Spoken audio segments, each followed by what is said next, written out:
Good morning all, welcome to Sew Granny Sew. Today we're going to create a block called Twinkling Star, as shown here. And I have chosen my fabrics. We have a grapevine fabric, and they're 2.5 by 2.5 inch squares, and there are 16 of those. And then this one is a green scroll or a swirl or whatever you want to call it. I don't know, it looks kind of more brown in the camera, but it's actually a greenish color. It matches the goldish greenish in the background fabrics. And we need 8 of those. And then I got a purple to pick up on the grapes, the lighter color in the grapes right in there. And we need 4 of those. So I'm going to go ahead and line those up and get them laid out so you can take a look at that. And then I will meet you back here. So we have our star all laid out. Now, when I was researching the star, I found many different varieties of the star, how people add into or take away from, but it's supposedly called the Twinkling Star. I'm doing it on one of the more traditional ways that I've seen. So all we have in the star is full 2.5 by 2.5 inch squares and half square triangles out of 2.5 by 2.5 inch squares.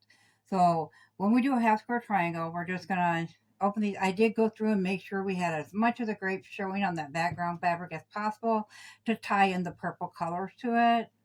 So we're just gonna go ahead and take on our background fabric. We're gonna go from point to point and draw our triangle.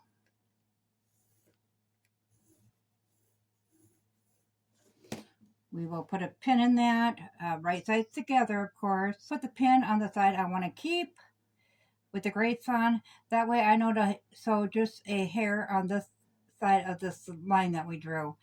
So that's what we're going to do with all these half square triangles. So I'll go ahead and get all my half square triangles done here, get them ironed flat and come back. And then we'll get them trimmed up and laid out so we can see what it looks like before we go ahead and sew it together. Now that we have our half square triangles sewn and ironed, we're going to go ahead and take this seam here and our 1/4 inch mark on our ruler. We're going to line those up.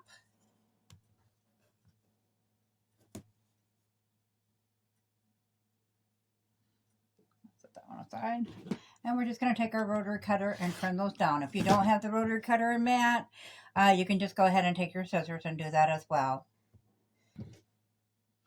So I'm just going to go ahead and finish trimming all these up, and then we'll come back and get it sewn together. If you are on your cell phone viewing this video, go ahead and take a screenshot so you have that placement, or at any point in the video wherever you get a good view of it, go ahead and take a screenshot if you plan on making this. That way you have a diagram to follow for that, of how to place each piece. Because every time you take them out to do something and you're going to put it back in, it gets a little confusing. So I verified all mine are in the right place now. So we're just going to go ahead and flip that one over. And I am going to chain stitch, so I'm just going to flip the whole row over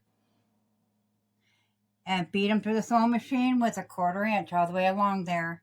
And I will do the same with this, following right behind it.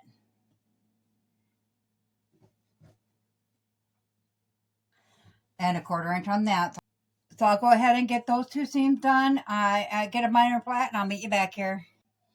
Okay, we are back and we have all of our pieces now. We have both rows up and down sewn together and ironed flat. I did want to show you quick. Don't throw away those little triangles off the back of your half square triangles when you cut them off. You can just chain stitch them together. Just put them like this and run them through the machine one after the other without breaking the thread. And then when you get done, you can iron those flat and just trim off these dog ears. And then we have a little bit of both colors that way. And we can either do borders or we can make a whole nother square with that. So it's a good way to keep from having all those scraps. Okay, so now back to this. We are just going to join these rows now. And on these outside rows, when we sewed those together, we had no seams to match up. Now on these, you're going to have a seam to match up on every one. So you just want to take your diagonal line there You just want to take your diagonal line there and your diagonal line there and make sure that they are matched up. And because they are sewn the same way, your seams are not going to nest. So make sure those lines are matched up good. And I just throw one pin in to hold that into place. Now when I go to sew mine, oh, that one is good. That one you can nest. When I go to sew mine together, I always sew from the side that doesn't have a seam on it if possible. So I would start at this end, do my 1/4 inch seam that way. The machines don't really like it when you sew that to start with. So I will do the same on this one. Just start at this end to do your 1/4 inch seam. So I'll go ahead and finish getting these pinned together, get them sewn up, iron them flat, and we'll come back and put our rows together. We have our rows sewed together and ironed flat. So on the back, you want to make sure you're ironing in opposite ways. So this one to the right, the next one to the left, next one to the right, left, so forth. That's how you, when you put them together, you can nest the seams. I also took the extra pieces we had, those little triangles, and I made a mini square, the same as the big one. So I'm putting that together as we go as well. I did run out of the grape other than a big fat 1/4, and I wasn't going to cut into a fat 1/4 for 4 little squares. So I'm going to go ahead and show you how to get these rows together here. So you're just going to flip them over on top of each other, and we are going to nest those seams and put pins in. So you're just going to hold them together, click them into place, and throw the pins in. So we'll do that all the way along, and we'll do it with both pieces.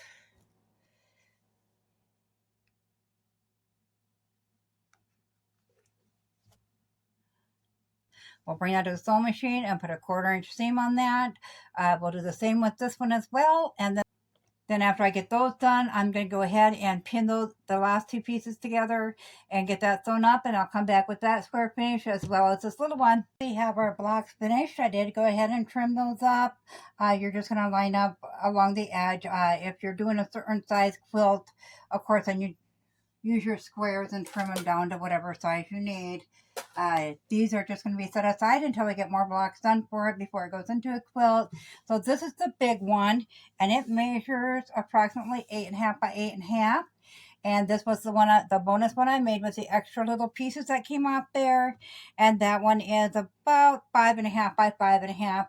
So we could always frame out this other one here with, you know, maybe I'll cut into that fat 1/4 and trim that out with that. So it is the same size as the rest of the quilt, or you could use it, you know, if you make a bunch of them, you could use it as a border or something on it. So let me know in the comments below, guys, what you think. We'll be doing another star tomorrow. I have a collection of star blocks I want to give a try to, so I really hope you enjoy them.